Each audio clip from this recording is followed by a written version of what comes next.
Hello all, this is Ranjan Das from Fox&Angel FoxVantage Business Bytes series with yet another quick chat with one of the eminent Fox&Angel global panel member. Today's quick chat is about land and expand journey for one of the large brands in the Indian market. This journey was led by Manoj Chugh. Welcome Manoj Chugh to the talk, to the quick discussion and the lessons that we can learn from this entire long journey you had led them with. Thank you so much for joining. Thank you very much, Ranjan. It's a great honor, great pleasure for me to be with you here today. I can tell you very honestly, I am truly excited. And I think what we are trying to achieve at Fox and Angel is phenomenal. I wish such a vehicle, such a platform, such an opportunity had existed when I had first started the journey of bringing tech firms to India. So, again, congratulations. Thank you so much, Manoj. I'm honored, and this is a journey that we'll build together and we'll go further. Thank you so much. So, Manoj, in a journey of 41 years leading multiple large brands in India, how has this been different? And what would you like to share with us, starting with the journey of Scientific Atlanta? Well, Ranjan, let me begin at the beginning, as they say. That's the best way to tell a story. Once upon a time. Once upon a time, India was a closed economy. Now, that was really a long, long time ago. At that point in time, there were not too many global foreign investors who were keen to come to India because it was incredibly hard to make a mark. Post 1991, the situation changed dramatically. And we saw some brave guys getting up and saying, look, let's come to India and set up shop. Now, the India of then and now is dramatically different. At that point in time, our tele density was minuscule. We had no mobile phones. Our terrestrial infrastructure, from a communications perspective, was pathetic at best. In fact, to get a phone line, you had to wait in the queue for many, many years unless you were ready to pay a hefty premium. But India was liberalizing, so that was the good news. It was in the backdrop of that one fine day I got a call from a headhunter. I don't mind sharing the name, Egon Zender. They called me and they said, I got a global client. They want to set up shop in India, Scientific Atlanta, satellite networks. And why don't you meet these guys? Now, at that point in time, Ranjan, I was heading a very large business with a very significant India headquartered systems integrator. And I paused and I thought, that am I really ready for a new journey, given the fact that I was doing incredibly well in the role that I was in? But yet, the future and the opportunity that India had in front as global technology firms made India their home also was very evident and real in front of me. So I'd say long and short of it is I accepted the offer and I came on board at Scientific Atlanta. And I remember, Ranjan, and I think that this is very true for a lot of global firms that come into India when you're hiring people. I was very scared of working for an American company because I had heard the worst of it, which is the culture is hire and fire. And I had come from a culture of working for Indian firms where you work with them for life till you retire. But then 1997, just a few years after India liberalized, here I was working for a US headquartered firm which had wanted to set business up here in India. Wow, what amazing introduction you had with the brand, kind of hesitations you had, and I'm sure you must have had some conviction to go further. So if you look at it, what were the alternative in front of you when launching and expanding Scientific Atlanta, and why did you choose the option that you chose? I think, Ranjan, first of all, it was the space.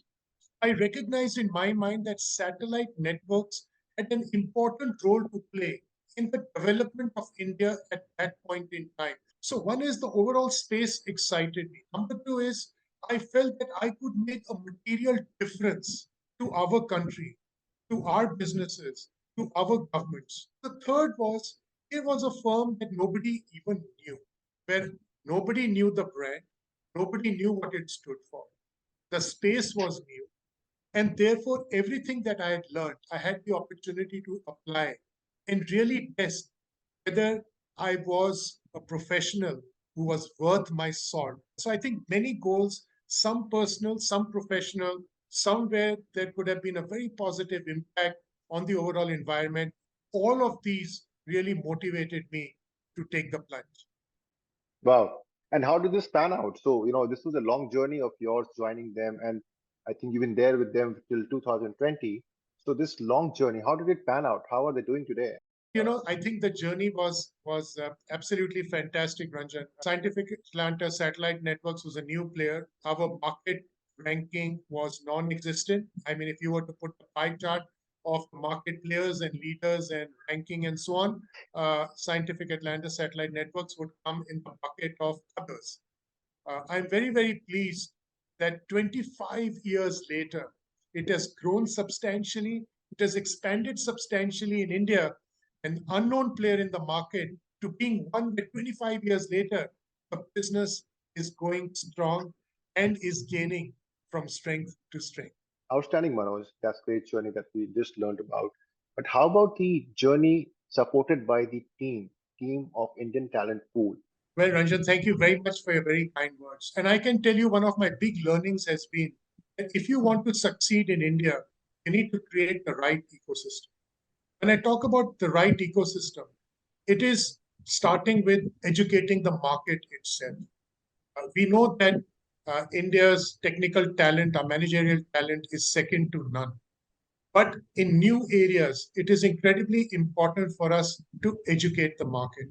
In fact, I remember spending a lot of time working with the tech media, working with customers to really explain to them what satellite networking was all about, the different facets, the different types and varieties of communication methodologies that existed, and what was the right kind of technology for specific kind of communication needs. And I think that was very, very important because the moment I did that, then it became much, much easier for me to reach out to potential partners who would then work with me to take the offering to the market. So, educating the market, looking for the right set of partners, motivating them to come on board, absolutely investing in terms of skilling and training them, having the patience to do so. And then, most importantly, of course, leading from the front. So, I think if you are to look at the ecosystem that I had to influence, it was the technology media, there were the advisors and consultants, Hmm. they were the service providers who had choice, working along with the service providers to help them become successful by working with their end customers. So, making sure that you're reaching out to the last mile from an ecosystem perspective. And then, of course, to work with the captive or potential captive customers to convince them that your technology was the right technology. So, moment I was able to get the entire ecosystem to get aligned with the overall narrative, we could see success coming very, very quickly. But you need to put in the time, money, effort, energy, uh, passion to get all of this across the line. It doesn't happen overnight. Absolutely not. And that's the real Yes. story of India. In fact, if you take it from there, I was curious to know that from this journey, would you like to extract some learnings which are important for international brands who are looking to land and expand in India? What all they should keep in mind, how they should look at Indian market, and what are going to be the main consideration they should have while launching in India? There are both qualitative and quantitative factors. If you were to look at it from the outside, they look at the population, they look at our geography, they get very excited. So I think the first thing is we must accept the fact that India is a very complex market. As our prime minister recently said on his visit to the United States, every 100 kilometers, the cuisine of our country changes. And it is just not the cuisine, it is the culture, because culture is linked to cuisine. It is the buyer behavior, it is the expectation, everything changes. So when you come to India, you cannot kind of take a one size fits all approach. You need to decide what part of India excites you, your value proposition, your product market fit. Where is it relevant within the entire subcontinent? The second thing is we have to be incredibly patient when we come to India. thinking that it's a big country with 1.4 billion people, and therefore I'm going to make my next quarter numbers happen from India, you're climbing up the wrong tree. If you're coming to India hoping that you're going to start seeing results in 1 quarter, 2 quarter, 3 quarter, 4 quarters, don't come to India. You will lose your shirt. When you come to India, take a long term approach. Take a 3 year approach to India and see what are the things I need to put in place. What are the enablers that I need to create? What is the infrastructure that I need to build before you start looking for results? And that can be very frustrating, particularly with organizations which are on a shoestring budget. Right. If you're on a shoestring budget and you're hoping that a miracle will happen, you're going to get deeply disappointed very, very quickly. So, India is a game of patience. The third is Indian customers are incredibly knowledgeable. A lot of people tend to get very frustrated because the customers know how to take a very complex product or technology, break it down into its first principles, and then commercially and financially out negotiate the OEM or the vendor. So your most treacherous negotiators are sitting here in India.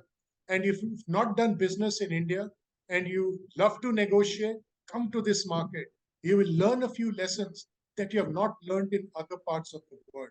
So India is a highly price sensitive market. Indian buyers are value for money buyers. They are technologically very, very superior. And therefore, they will absolutely remove the wrapper. They will look under the hood and evaluate very hard before they make a decision. So sales cycles will also be longer. So sales cycles are long. The pricing expectations are treacherous, and it will take a long, long time for you to start looking at what you would perhaps consider success. But once you reach that tipping point, there is no market like India. So you just have to have the patience, make the investments, and you will see the results. Many times people say, Manoj, can you share an analogy with us? If we come to India, what will it look like? And I tell them it's like putting up a hydroelectric plant, which is you need to put in a lot of money upfront. And then Right. after that, the coin box will keep ringing. But then, are you the guy who's willing to set up that hydroelectric plant? That is a Right. choice you need to make upfront. Outstanding. I think these are very, very important key learnings that you've shared with us from the experience that you had for all these large brands that you launched in India. They are very valuable. Thank you so much, Manoj, for your valuable inputs that we shared today. And we're looking forward to have a couple of more such episodes with you. Thank you so much again.